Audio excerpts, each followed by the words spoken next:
Savaravina. Savaravina. Fandaran'ny radio Madagasikara. Hanarahanao ady-hevitra sy famela-belaran-kevitra. Savaravina. Savaravina. Savaravina. Savaravina. Manolotra ny araba tompo klasy tompoky vavy ary dia asaina iampanajany ianao anaraka hatramin'ny faran'ny fandaharana Savaravina izay atolotry ny radio Madagasikara ho anao amin'ity alahady ariva ity. Fa iny ny fandaharana Savaravina amin'ity anio ity araky ny efa norenesinao tao anatin'ny fampahafantarana teto anivon'ny radio Madagasikara dia ny avy eo anivon'ny tetikasa PRODUIR izay eo anivon'ny Ministeran'ny Fanajariana ny tany sy ny Fananan-tany. Manana vahiny telo isika izay no asaina atao anatin'ity fandaharana ity amin'izao alina izao dia tsy izay izany fa Ramatoa Rita Ravelomanalina izay mpandrindra ny tetikasa PRODUIR. Eo ihany koa Ramatoa Sylviane Raty Ambololon'ny aina mpanolotsaina teknika ary point focal la PRODUIR eo anivon'ny Ministeran'ny Fanajariana ny tany sy ny Fananan-tany ary Andriamatoa Raharo Andriamanjato Laza talehan'ny Fananan-tany eo anivon'ity ministera ity. Ankasitrahana indrindra ny fivahiniananareo atao anatin'ny fandaharana Savaravina amin'izao alina izao ary dia manatena izay atao anatin'ny fiarahantsika ao anatin'ny ora iray eo fa dia anana ny ampitaina tokoa manodidina izay tetikasa PRODUIR eo ambany fiahin'ny Ministeran'ny Fanajariana ny tany sy ny Fananan-tany izay ianareo telo mianada. Miarahaba ny mpikarakara ny fandaharana Savaravina ary miarahaba ihany koa ny mpanaraka ny fandaharana rehetra manerana ny nosy. Miarahaba ihany koa ny mpandrindra ny fandaharana sy ny mpiaino ny radio nasionaly malagasy.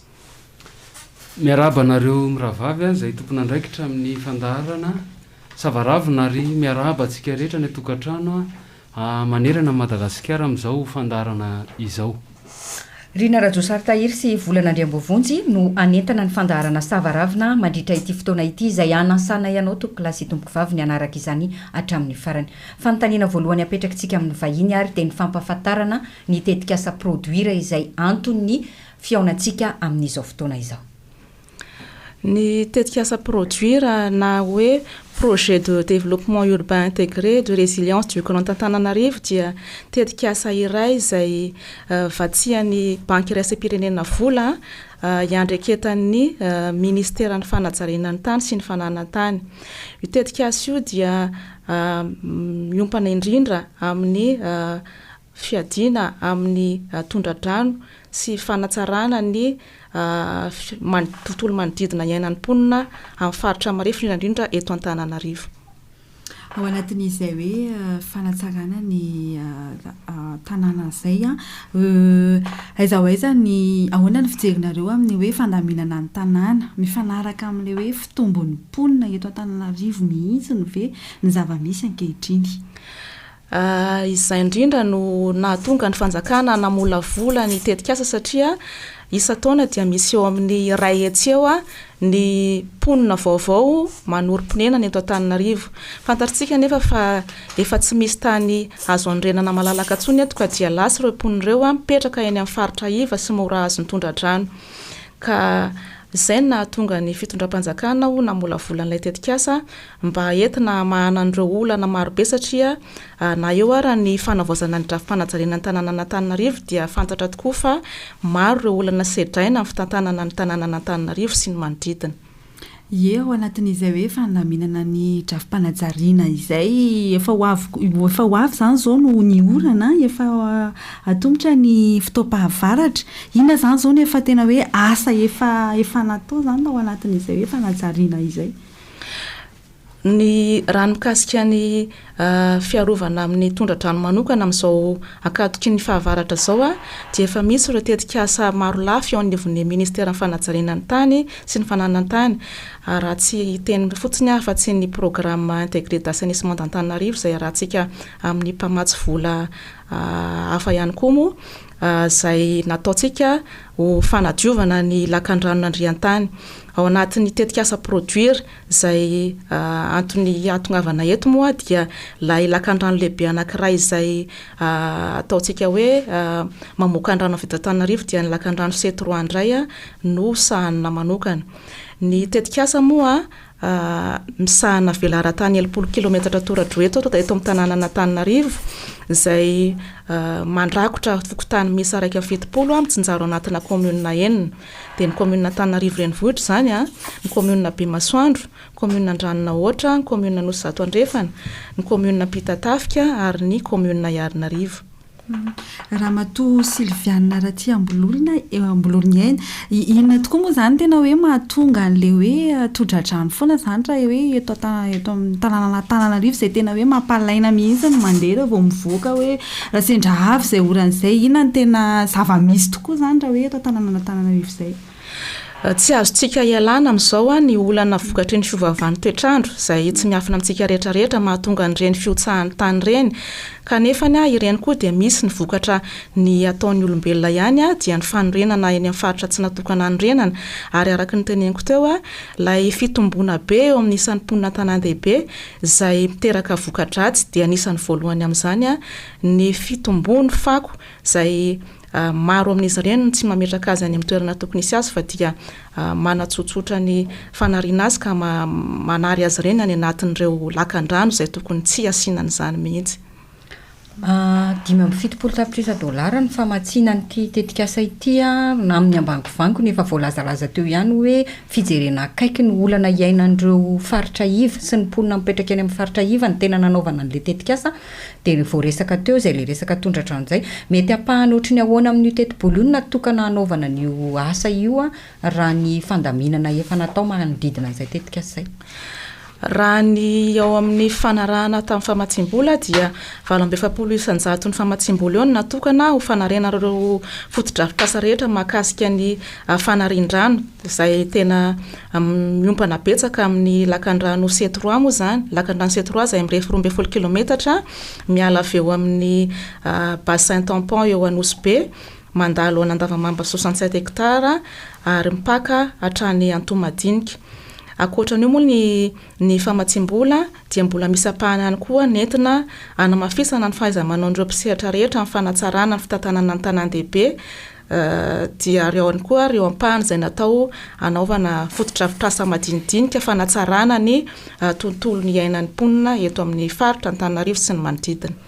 Inona amin'ny asa ary zany zao no efa vita nanomboka hatramin'izay hoe 2024 makaty izay ohatry ny ahoana ny fomba fandaminana azy angamba indramitsika raha matorita raha velomanalina izay mpandrindra ny tetikasa PRODUIR hitondra fanazavana makasika an'izay hoe aiza ho aiza ny asa amin'izao fotoana. Misaotra anao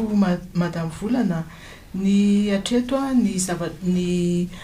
dingana efa vita ao anatin'ny tetikasa dia ny fanadihadiana rehetra, ny fanadihadiana ara-teknika sy ara-tontolo iainana izay tsy maintsy mialoha ny asa rehetra izay atao eto amin'ny tetikasa PRODUIR.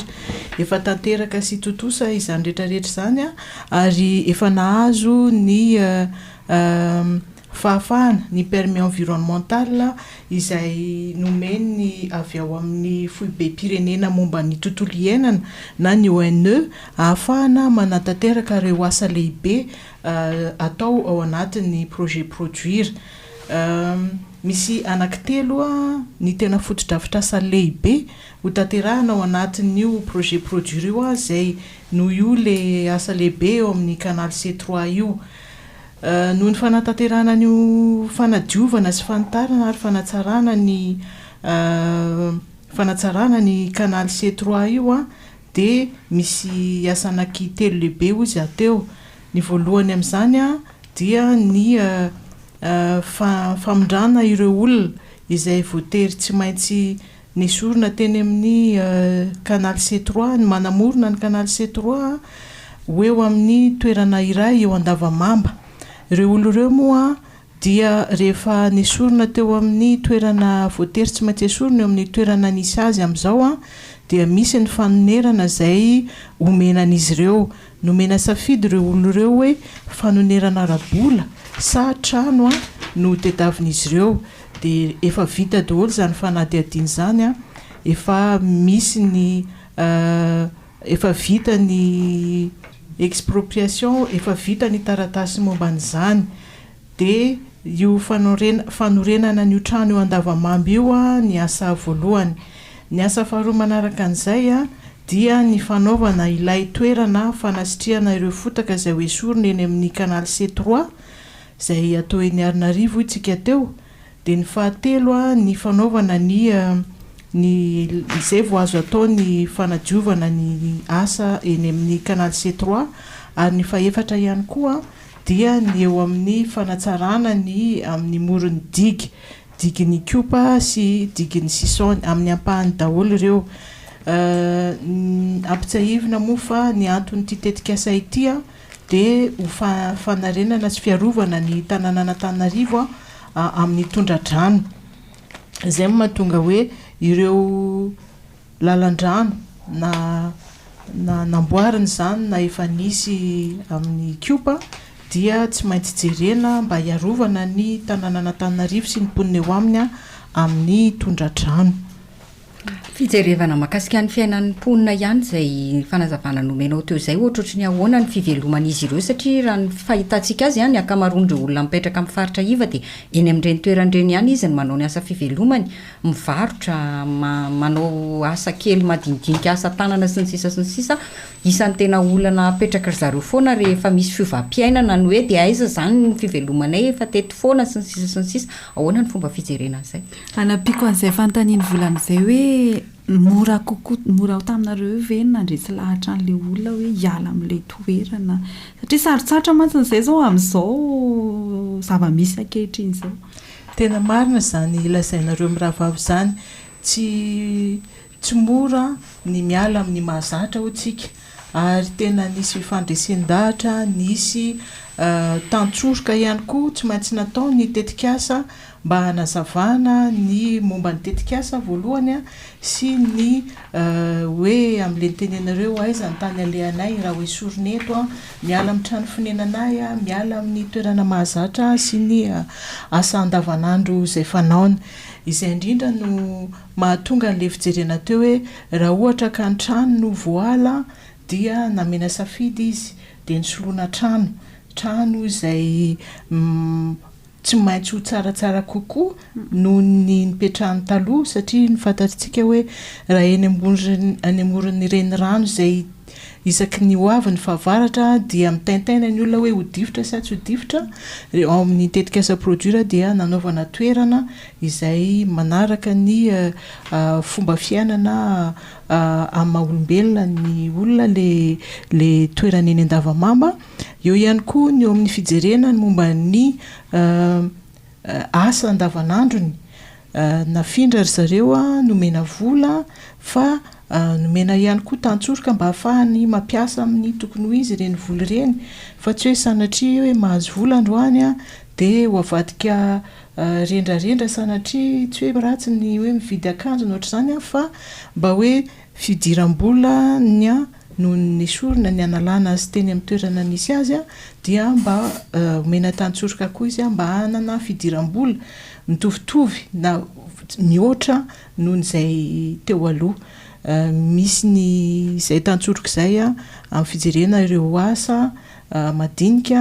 ahafahandry zareo olo ireo mihoatra sy manatsara ny toe-piainany nefa ao anatin'izay rehetra izay tsy maintsy misy ihany le volo manorandrana hoe mbola manao fitarainana manao fitoriana manao taratasy aty sy aroa ihany mbola tsy makasitraka mety efa nitranga ve izay zavatra izay ahoana ny fomba nijerena azy efa nitranga ny zavatra ohatran'izany ary misy ny mécanisme de gestion de plainte ireo antanatohatra fijerena sy fanarahana ny famahana olana raha misy ny fitarainana toy izany misy izany ary misokatra foana ny tetikasa miaraka amin'ireo mpiara-miasa aminy mpiara-mongina atakamina azo ametrahana n'izany fitarainana izany ary efa misy fenitra arahana sy antanatohatra arahana isaky ny misy fitarainana toy izany ao anatin'izay le hoe homena toerana tsaratsara kokoa le olona efa voafidy ve le toerana amindranan'le olona dia moa ve iny indray ve tsy anankirotana indray ohatra hoe na mifidy commune anankiray indray nareo ve efa nisy ve ny fanadihadiana natao hoe tsy anankirotana indray hoe animba ny drafim-panajariana any amin'le commune anankiray indray ny fampandehanana an'le olona hifindrany amin'le toerana iray efa voadinika ve izay ia ka izay indrindra moa no mahatonga nyity tetikasa ty mitoetra ao anatin'ny Ministeran'ny Fanajariana ny tany sy ny Fananan-tany mba hanamora izay fiovana sy fanavana misy eo am-ponina sy eo amin'ny tanàna izay satria izao zavatra ataon'ny PRODUIR zao dia misy fiovana eo amin'ny ponina sy eo amin'ny tanàna dia manaraka ihany koa ny drafim-panajariana ny tanàna ny asa rehetra izay atao anatin'ny tetikasa PRODUIR. Efa somary ndresaka ianareo teo ny mahakasika ny tontolo iainana sy ny fijerena an'ireo mety olana ara-tontolo iainana mitranga amina fisina tetikasa sahala amin'izao. Inona mety afaka manome ohatra mivaingana kokoa amin'izay le olana ara-tontolo iainana nojerena izay ve inona avy ny zavatra mety hitranga mahakasika n'ity tetikasa ity dia ahoana ny fomba nafahana ny atrehana an'izay iza marina moa zany no manatanteraka ny asa ao anatin'izao tetikasa atsangana eto anivon'ny Ministeran'ny Fanajariana ny tany sy ny Fananan-tany zao. Ia, ty tetikasa ty moa raha izay fanazavana nentintsika izay dia tena tetikasa manakaiky ny olona, tena eny amin'ny vahoaka, eny amin'ny fiainan'ny vahoaka mihitsy no hiarany ty tetikasa ity. Dia noho izany dia zava-dehibe ao anatin'ny tetikasa PRODUIR ny fijerena ny ara-tsosialy sy ny amin'ny resaka environnement ao anatin'ny tetikasa izay.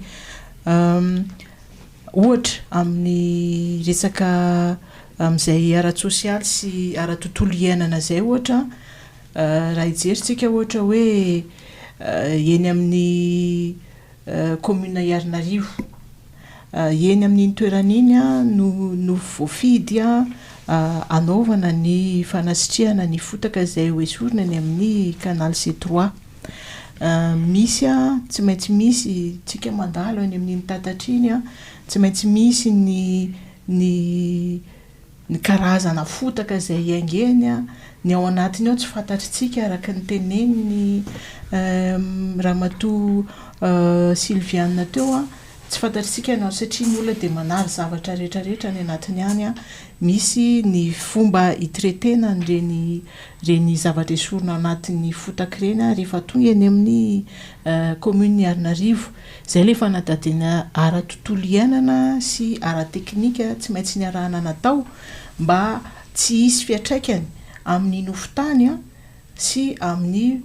ponina fiainan'ny ponina fahasalaman'ny ponina eny atoerana ny zavatra rehetra atao. Tsy hoe ohatra hoe misy toerana anankiray dia andavaka lavaka fotsiny dia atoditra ao izay nalaina avy teny amin'ny C3 dia atoditra fotsiny ao fa nisy fanadihadiana lalina étude natao mba tsy hipaka any amin'ny rano mba tsy animba ny nofotany ao anatin'ny le toerana ametrahana azy ny zavatra rehetra izay ho atsofoka ao anatin'io fanatobiana fotaka io. Zavatra toy izany no jerena ao anatin'ny projet PRODUIR.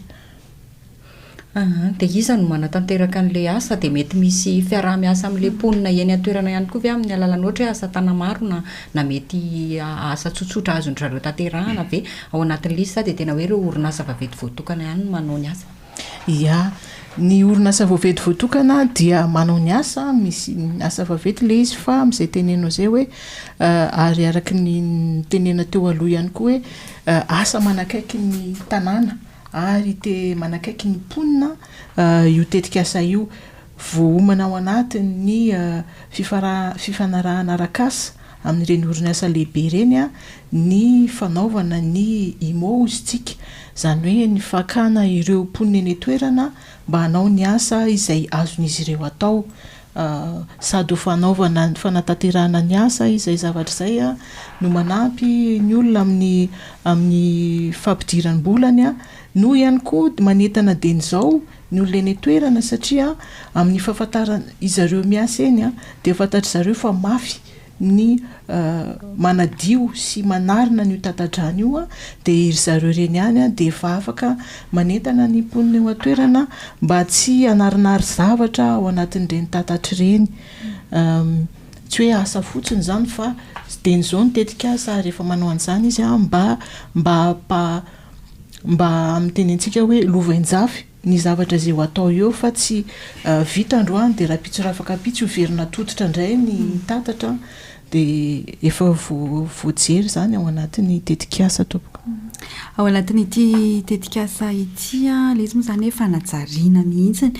hijanona ao anatin'le fanadiovana tatatra ihany ve zany le tetikasa sa hoe misy fotodrafitra sa hafa ho atsangana ho fanatsarana ny tanàna indrindra moa zany eto amin'ny tanànan'Antananarivo? Ya, misy ataontsika hoe mizara anankiroa ny fanampiana ny ao amin'ny fandraisana ndraiky ny tetikasa PRODUIR raha izay resak'izay no resahana. Ny voalohany a de misy ireo asa manao ireo tetikasa ataontsika hoe madinika raha oharina amin'le asa lehibe anankiefatra ny tolona teo aloha satria misy ilay ataontsika hoe asa manakaiky ny mponina toy ny hoe fanamboarana fanarenana iren'le fanasan-damba reny làlan-kely manakaiky ny mponina reny toeram-pidiovana ireny zany rehetrarehetra zany dia ho atao ao anatin'ny tetikasa PRODUIR fa tsy izay ihany fa manao ihany koa ny ataontsika hoe mitatsoroka fanamafisana ny fahaiza-manao an'ireo mpiara-miombonambaka sy ireo misitraka ny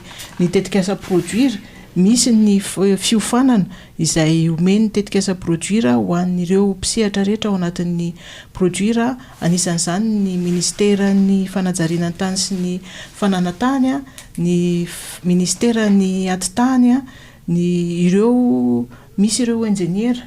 tanora voanivoaka fianarana izay nianatra manokana momba ny fananan-tany sy ny fanajariana ny tany izay noraisin'ny Ministeran'ny Fanajariana tany ao anatin'ny PRODUIR izy ireny de omena fiofanana ny commune, omena fiofanana ho an'ny fomba fitantanana sy fanatsarana ireny ataontsika hoe toeram-ponenana amin'izao zay lazaina hoe marefo amin'izao fotoana izao reny. Misy an'ireny trano ataontsika hoe tsy manaraka ny fenitra azo ipetrahana, ahoana ny fomba anatsarana an'ireny, amin'ny fomba ahoana roviana, ahoana ny fampidirana an'ireny ao anatin'ny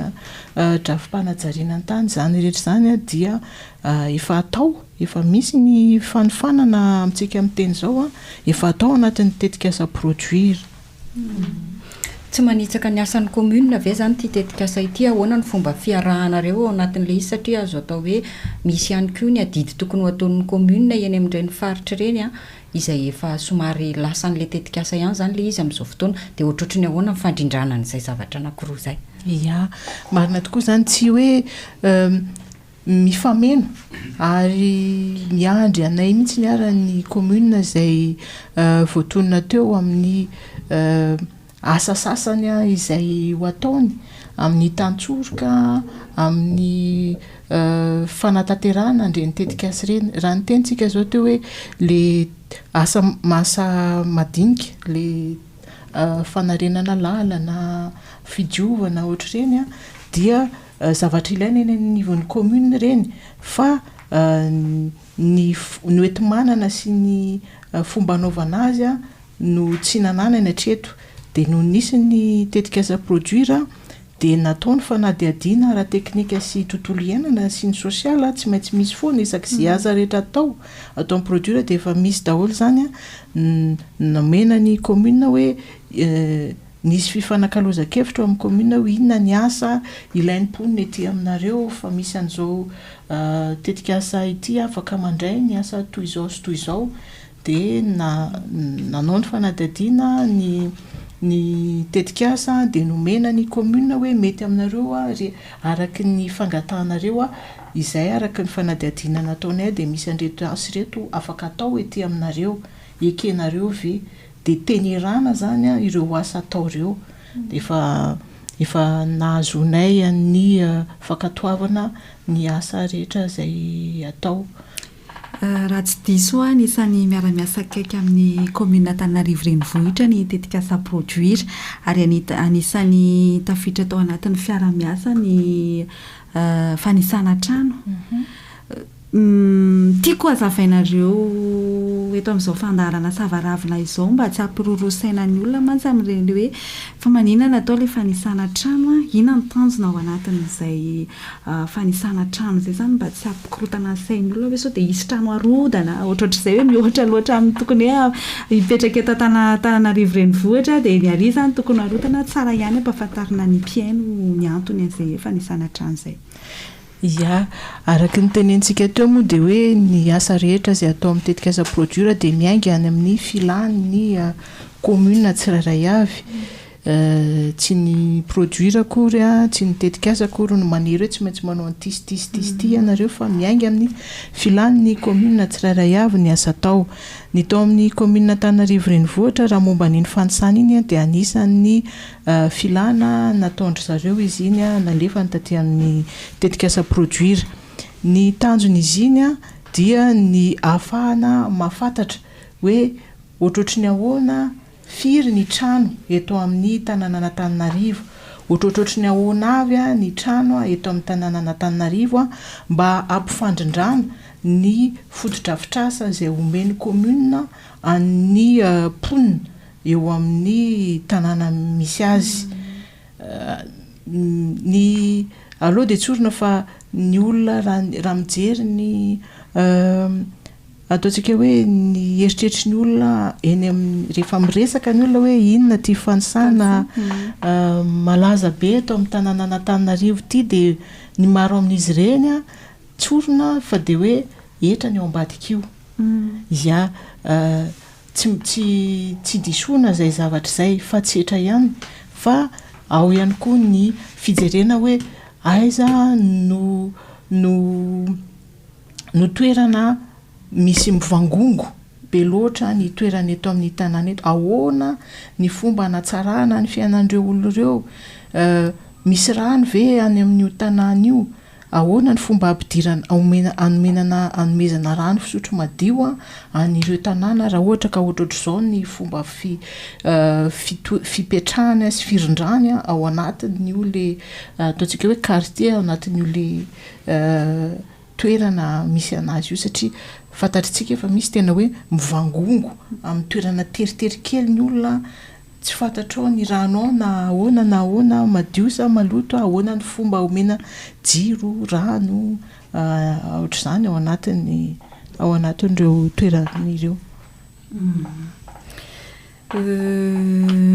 Raha iresaka sika amin'ilay hoe commune ilainy vato Iarnarivo andefasana an'ilay ranopotaka aloha tonga dia tsoina misy hoe ranopotaka ary rano maloto tokoa efa misy ve ny fitarainana avy any amin'ireo ponina eny fotony mihitsy amin'ny fofona sy ny amin'ny loto isan-karazany asa taleno amalan'izay fanontaniana izay sa mbola madama Rita Ravelmanalina ihany? Ya, izany zavatra tenenitsika izany dia efa natao tao anatin'ilay fanadihadiana. Ny fomba hiatrehana an'izany rehetrarehetra izany dia efa voasoratra ao anatin'ny cahier de charge ny bokina andraikitra izay tsy maintsy miaraka amin'ny ataontsika hoe ny permis environnemental izay omeny ONE dia tsy maintsy miaraka amina bokina andraikitra ary rehefa voasoratra ao anatin'ny bokina andraikitra ny fiatrehana an'izany rehetrarehetra izany mbola tsy misy aloha hatreto ny azo atao fitarana satria mbola tsy manomboka ary le asa fa na izany ary efa voasoratra izany hoe ny orinasa izay anao an'izany dia efa manao ny hoe ahoana ny vahaolana tao raha mipotra izao mety olana raha tontolo iainana mety misy rehefa tonga tokoa ny asa. Fa ina moa izany ny safidy hoe ao amin'ny commune io nanaovana le fandefasana ny rano io? Tondrako fanazavana fohifohy ngamba ny mikasika an'izay ny nisafidianana ny commune Antananarivo dia misy ireo fepetra maro ara tontolo iainana izay apetraka sy ny fanarahana tampamatsy vola zany ary voapetraka moa zay mba ho zany moa tsy hoe fanerena be fahatany atsika fa koa mba hitsinjovana ny fahasalamana dia misy ireo fepetra maro izay atao amin'ny fisafidianana toerana efa nitady toerana maromaro tsika nanodidina ny Antananarivo fa teny Antananarivo no nahitana toerana izay marina fa toerana tsy nisy fampiasana tsy misy trano fonenana zany ilay toerana lavaka le izy avy nakana ranotany nanotofana tany dia tamin'izay ny ben'ny tanànan'ny commune Antananarivo no nanao an'ilay sosikevitra ho fampiasana ilay satria nanao antso tamin'ny ben'ny tanàna manodidina ny tao amin'ny fitantanana ny tetikasa hoe somba misy manana velaran-tany izay reto sy reto no fepetra miaraka aminy dia izay no nampatonga ny hoe eny Antananarivo no nisafidiana ilay toerana satria izy zany no mamaly an'ireo fepetra rehetra na takin'ny mpamatsy vola io mifanaraka amin'ny fenitra ara-tontolo iainana. Afaka somary velarina kely ve ny mahakasika any amin'ny faritra satria tsy voatery ny eto amin'ny faritra ivana Antananarivo ihany no manana olana amin'ny tahaka izao fa misy renivohitra raha tsy resaka fa tsy ny Antoamasina fotsiny tsika izay isan'ny tena mitaraina ihany koa ny toerana satria tena be loatra ny mponina ao amin'io renivohitra anankiray io ary isan'ny miaina an'izay le hoe rotsakorana dia tsetsina ny lakan-drano sy ny fivezivezen'ny rano dia miakatra amin'ny arabe tena manimba mihitsy mba voajery ve ny any amin'ny faritra amin'ny tetikasa sahala amin'izao satria arak'izay hoe le tetikasa eo ambany fiahiny ny Ministeran'ny Fanajariana sy ny Fananan-tany ny ministera raha teo manana an'ireny rantsana any amin'ny faritra ireny ahoana ny mety mahakasika an'izay. Ny mahakasika ny any amin'ny faritra manokana dia misy atao hoe tsy ny Ministeran'ny Fanajariana sy ny Fananan-tany rery fa misy ihany koa ny Ministera misahana ny rano izay mikarakara ny resaka ataontsika hoe fanarian-drano any amin'ny faritra voalazanao manokana teo moa ny tanànan'ny Toamasina efa nisy ny schéma directeur d'assainissement ho an'ny tanànan'ny Toamasina izay nivolavolaina eo anivon'ny Ministeran'ny rano dia tonga amin'ny fotoana anaovana ny fanatanterahana ny tetikasa voasoratra ao ka ao anatin'izay no hitondrana vahaolana ho an'ireny tondra-drano matetika mpiseho amin'ny tanànan'ny Toamasina ireny na izany naty izany ny Ministeran'ny Fanajariana ny tany sy ny Fananan-tany ihany koa dia manana tetikasa projet d'appui au développement des villes d'équilibre izay miasa amin'ireny renivohim-paritany ireny ary manamboatra fotodrafitrasa maro lafy arakarak'izay nataony ben'ny tanàna ho lahara-pahamehanana nataony mpiantsehatra rehetra ho lahara-pahamehanana dia ho tanterahana arakaraky ny fisiany famatsim-bola sy ny fananana teti-bola ho an'izany eo amin'ny fanjakana. Tsara ihany moa mampahafantatra antsika mpiaino fa anisan'ny miaraka amin'ireto mpandrindra ny tetikasa PRODUIR ireto ny tale misahana ny fananan-tany mitodika aminao izay Andriamatoa tale inona ny azo lazaina mahakasika an'ity tetikasa PRODUIR ity raha hoe eo anivon'izay fananan-tany izay. Ia misaotra ny amin'ny fanontaniana araka ny efa mivelarin'izy miravavy teo moa zany dia ny tetikasa PRODUIR dia le hoe tetikasa iarovana ny tondra-drano any tanàna Antananarivo sy ny manodidina. Matetika ny tetikasa ohatr'ireny dia tetikasa moa zany fanasoavam-bahoaka ho an'ny tombontsoa be sy maro dia izay tetikasa izay miteraka filana tany ka na izy io tanin'olon-tsotra na tanim-panjakana. Ny tena tsara indrindra aloha dia hoe raha manana tanim-panjakana ny fanjakana dia any amin'ny tanim-panjakana no apetraka ireo izay tetikasa na apahana tetikasa tokony ilaina. Fa tamin'ity tetikasa anankiray PRODUIR ity izay ahitana an'ilay voalaza teo le hoe misy le eny Antananarivo misy le site de réinstallation misy ny eny amin'ny diga misy ny canal C3 dia mila tany ireo apahana tetikasa ireo dia teo anatin'izay no tsy maintsy miditra zany tsika amin'ilay antsoina hoe fakana tany ilaina amin'ny asa fanasoava-bahoaka ho an'ny tompontsoa amin'ny be somaro na le hoe expropriation pour cause d'utilité publique. Izy io tsy hoe marina fa fanjakana manana ny fahefana feno fa misy lalàna mazava tsara ny fakana nyreny tanin'olona reny mba hahafahana manao an'le asa fanasoavam-bahoaka. De zany lalàna zany no narahany tia tetikasa ity am'izao tsika miteny zao misy arak'le voalaza teo efatra moa zany ny tena voakasika mahakasika an'izay resaky expropriation zay ny voalohany lay site eny Antananarivo de confinement misy le eto-Ndavamamba le réinstallation de canal C3 de ny any amin'ny diky. Ny tiako mariana araky ny efa niteneniko teo de hoe manaraka ny lalàna misy eto Madagasikara ny fakana an'ireny tany reny fa tsy nalaina amboletra akory. Zavatra efatra no tiako mariana ao anatin'izay ny efa nanontanianareo teo ihany moa le izy. Ny voalohany de ny hoe nisy le enquête commodo incommodo zay nafahana zany nanao an'ilay fanadiadiana teny toerana ka le fanadiadiana io tao anatin'ny ray volana dia na io fanadiadiana momba ny lafiny ekonomika sosialy ny tontolo iainana sy ny sisa nisy petadrindrina napetraka tany mba hahafahan'ny olona rehetrarehetra zay voakasiky le tetikasa mitondra ny fanamariany hoe ahoana le tetikasa amindry zareo. Misy koa reny olona reny manolo-kevitra ny amin'ny hoe zao ny eritreretinay anonerana ny taninay zay lasan'ny fanjakana. Zay tiana mariana mihitsy ny hoe nisy an'izay ary nisy an'le atao hoe cahier de doléance moa zany napetraka tamin'ireo commune rehetra zay voakasika. Ny faharoa dia lay didim-pitondrana milaza fa ilain'ny fanjakana ny tany. Iny zany le décret d'utilité publique zany milaza fa ny ampahatany parcelle ohatr'izao na ny titre ohatr'izao de lasan'ny fanjakana. Ho an'ny ireo site ireo de efa tonga amin'izany dingan'izany tsika rehefa fantatra ireo tany rehetra zay voakitika sy voakasika. Ny dikan'izay raha ny eritreretin'ny tao amin'ny tetikasa niaraka taminay de ny hoe rehefa mivoaka iny décret iny de tsy azoko tiana antsony aloha le tany, tsy azo amidy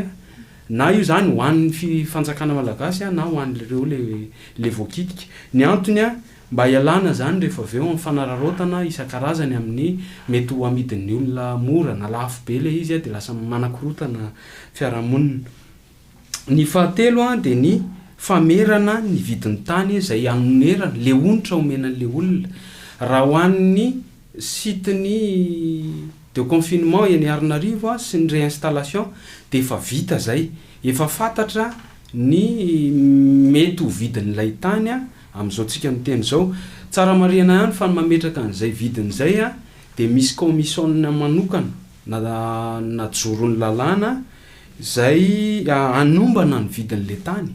Zany hoe midiny eny toerana izy ireo ngamba tsy maninona olona zay keo izavy izy ireo ny ao amin'ny fananan-tany ny ao amin'ny commune ny ao amin'ny Ministeran'ny Fitantanam-bola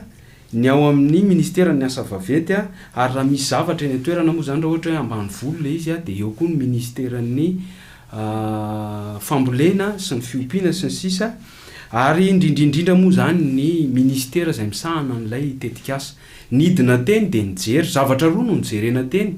lay tany hoe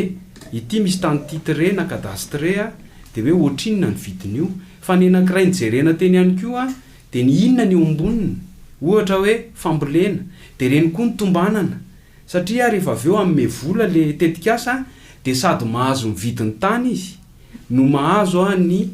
eo ambonin'le tany. Zany hoe zavatra roa no raisiny fa raha fitadiako ary makasika ny diginy kopa de tena nojerena zany hoe enindray domaine public ny teny fa misy olona miasa de le asa reny nitombanana ihany koa hoe ohatrinona ny vola very de nomenandrareo ihany koa makasika an'izay. Ny andalana zany am'izao tsika miteny zao de ny canal C3 no efa mandeha ihany koa io commission no mijery mitety an'ireo tany rehetrarehetra amin'ny fanatotosana an'izay.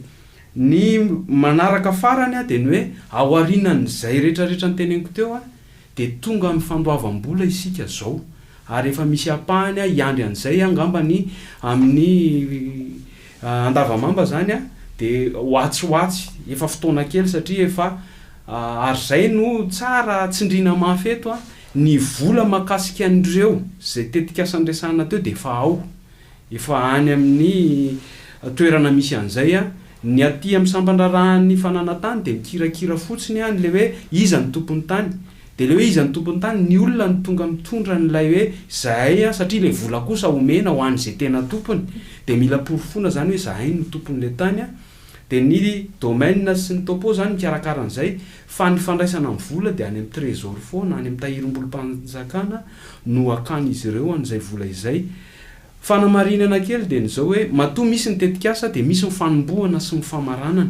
Raha ny teneniko teo aloha hoe tsy tokony hanomboka ny tetikasa raha tsy voaloha ny volan'ny olona dia mifameno any ty zavatra teneniko ty hoe satria le olona ny tsy maintsy manapirofo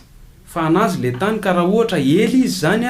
manapirofo an'le izy na hoe tsy hita mihitsy satria misy zany hoe tsy hita tompo le tany de ny volan'ireny olona reny de any amin'ny trésor public any amin'ny compte de dépôt mandritry ny 30 taona izy aloha ao de rehefa tonga zany le olona de aloha le vola satria raha iandry any hoe tena ho voaloha daholo ny vola rehetrarehetra vao hikitika an'le tetikasa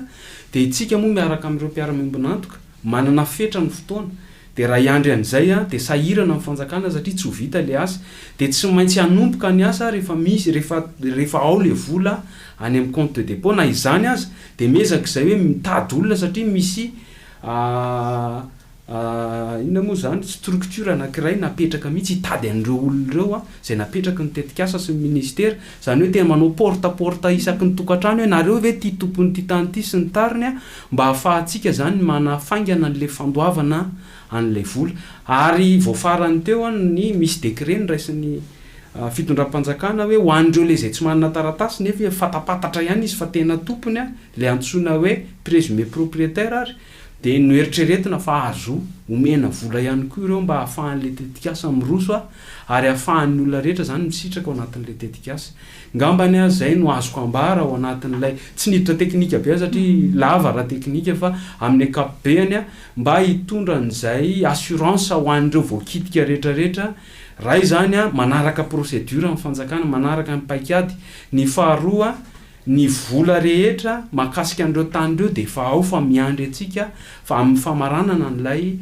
paikady de raha sanatria tsy hita am'izao nefa mipotro izy ao anatina fotoana anankiray mandrapatonga an'izay 30 taona zay de afaka aloha foana le vola ka hitondra filaminana ho an'lay tetikasa sy ho an'ireo olona rehetra zay voakasika. Mazava izay fanazavana rehetra teo izay angamba omentsika famitinana kely ny vahintsika hoentintsika mamarana izao fiarahana izao indrindra ho an'ireo olona rehetra izay voakasika ty tetikasa ity satria lava ihany ny orairay mety nanana fahaverezana kely sika teny ampandiniana sy teny ampianonany fandaharana teny de fitinina foy angamba ny zavatra noresahantsika teto ny hoe inona lay zavatra inona ilay tetikasa de iza ny olona voakasika le izy de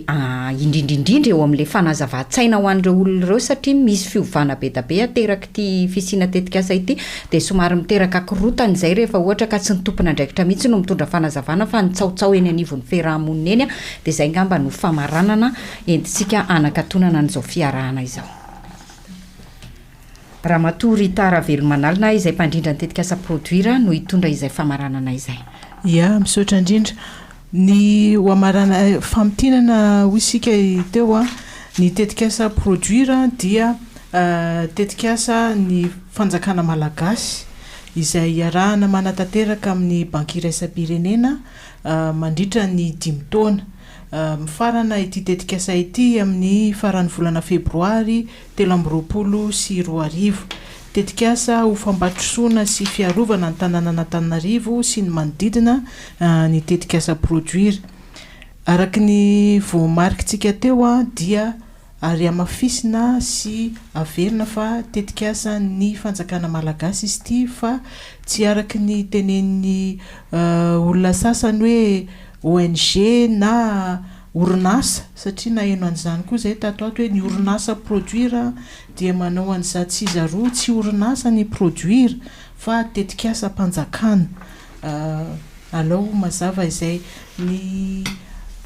antony nisy ny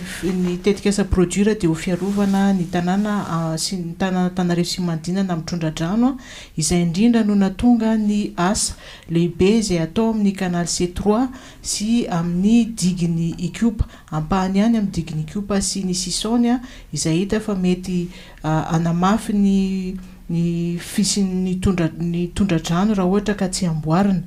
Ao anatin'ny tetikasa PRODUIR ihany koa dia mijery ireo olona izay hiatefan'ny tetikasa PRODUIR izay tsy maintsy esorina na misy fanelingelenana na amin'ny fidiram-bolany amin'ny andavanandro amin'ny asany na amin'ny toeram-pirenenany izay tsy maintsy natao mba ahafahana manatanteraka ny tetikasa PRODUIR. Ireny olona ireny dia efa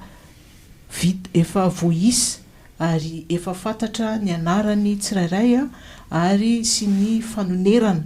amin'ny omeny ny tetikasa amin'ny fahaverezana na ny fanelingelenana izay mahazo azy. Fanamarina kely fotsiny ny fanelingelenana ohatra hoe amin'ny tenen'ny talelaza teo ny hoe eny amin'ny diginy Ikopa tsisy tany esorina eny, tsisy olona hoe nisy trano reny dia nesorina fa ireo mpanasa lamba izay hitantsika fa eny ny fivelomany ireny olona ireny dia omena fanonerana amin'ny asany izay voaelingelina izy amin'ny asany rehefa anao tonga eny ny orinasa anatanteraka ny asa. Efa voajery izany rehetra izany ao anatin'ny tetikasa PRODUIR. Zay mazava izay fanazavana rehetra noentin'ny tompon'andraikitra teo izay ary dia tena tsara tokoa ny nitondrana izany tato anatin'ny fandaharana SAVARAVINA satria dia isan'ny manova zavatra be eto amin'ny tanànan'Antananarivo ny tetikasa tahaka izao manova zavatra ho amin'ny lafiny tsara kanefa mialohan'ny atongavana amin'izay lafiny tsara izay dia misy aloha ny somary alamina, misy ny somary mikorotana, misy ny somary misavorovoro fa zay ilay tonga amin'ilay fitenenana hoe ny savorovoro kilatona. Makasitraka indrindra ireo rehetra izay nivahiny tato anatin'ity fandaharana ity averina ihany Ramatoa Ritara Velomanalina izay mpandrindra ny tetikasa PRODUIR, Ramatoa Sylviana Ratiambololon'ny aina izay mpanolotsaina teknika ary point focal ny PRODUIR eo anivon'ny Ministeran'ny Fanajariana sy ny Fananan-tany ary Andriamatoa Raharo Andriamanjato Laza talehan'ny Fananan-tany eo anivon'ity ministera ity. Ankasitrahany indrindra ianao mpiaino izay nanaraka hatramin'ny farany ny fandaharana SAVARAVINA tamin'izao alina izao. Rina Razosary Tahiry sy Volinandriambovonjy no nitondra izay fandaharana izay ho anao. Antonio Samuelson kosa no teo amin'ny lafiny teknika mametraka ny mandrapitafa ho amin'ny manaraka indray veloma tompoko. Mandra-piona to misaotra indrindra. SAVARAVINA Fandaharany radio Madagasikara hanarahanao ady-hevitra sy famelabelan-kevitra. SAVARAVINA SAVARAVINA